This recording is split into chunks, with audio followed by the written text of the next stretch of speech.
Sir, steel plant ప్రమాదంలో బాధిత కుటుంబాలకు బాసటగా నిలవాల్సిన ప్రభుత్వం నోరు మెదపడం లేదు. ₹1 మీ ప్రభుత్వ హయాంలో ప్రమాదం జరిగితే ఇచ్చారు. ఇప్పుడు అలాంటి పరిహారం ఇవ్వాలని కోరితే ప్రభుత్వం నుంచి స్పందన లేదు. ఎలా చూడాలి? ఇటువంటి ప్రమాదాలు జరిగేటప్పుడు ఏ ప్రభుత్వం ఉంటే ఆ ప్రభుత్వం ఆదుకోవాలి వాస్తవంగా. మరి ఆ రోజు వైసీపీ ప్రభుత్వం 2019లో ప్రభుత్వం ఏర్పడిన తర్వాత జరిగినటువంటి 20లో ఇక్కడ జరిగినటువంటి ప్రమాదం వెంటనే సీఎం గారు జగన్మోహన్ రెడ్డి గారు ఆ రోజు వెంటనే స్పందించి ఇమీడియట్గా ఒక్కొక్కరికి ₹1 చొప్పున నష్టపరిహారాన్ని ఇప్పించడం జరిగింది. అంతేకాకుండా బాధితులకు కూడా అందరికీ కూడా వైద్యం చేయించడము, వాళ్ళకి కూడా నష్టపరిహారం ఇప్పించారు. మరి ఈరోజు ఉన్నటువంటి ప్రభుత్వం కేంద్రం స్పందించాలి, రాష్ట్ర ప్రభుత్వం స్పందించాలి.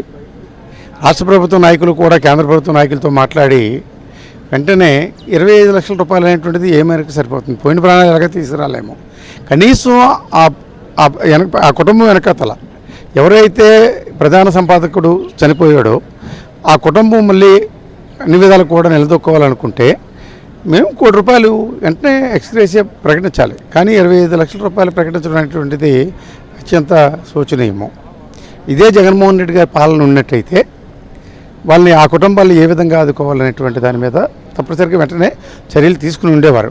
అందుకే ఈరోజు రాష్ట్ర ప్రతిపక్ష నాయకుడిగా ఉన్నందువలన ఈరోజు ఆ కుటుంబాలకి బాసటగా నిలబడడానికి, ఒక మనోధైర్యాన్ని నింపడానికి, ప్రభుత్వం మీద జరిగినటువంటి నష్టానికి తగ్గట్టుగా వాళ్ళకి పరిహారం అందివ్వాలనేటువంటి దాని మీద ఈరోజు స్పందించడానికి ఈరోజు క్షతగాత్రులు ఎవరైతే ఉన్నారో వారిని, ఈ కుటుంబ సభ్యులు ఎవరైతే ఉన్నారో వాళ్ళందరినీ కూడా మరి పలకరించి ఒక మనోధైర్యాన్ని నింపేదానికి ఈరోజు ప్రభుత్వం మీద కూడా ఒత్తిడి తీసుకొచ్చి ఒక కుటుంబానికి ₹1 ఇవ్వాలనేటువంటి డిమాండ్ని చెప్పడానికి ఈరోజు జగన్మోహన్ రెడ్డి గారు స్వయంగా ఈరోజు వస్తున్నారు.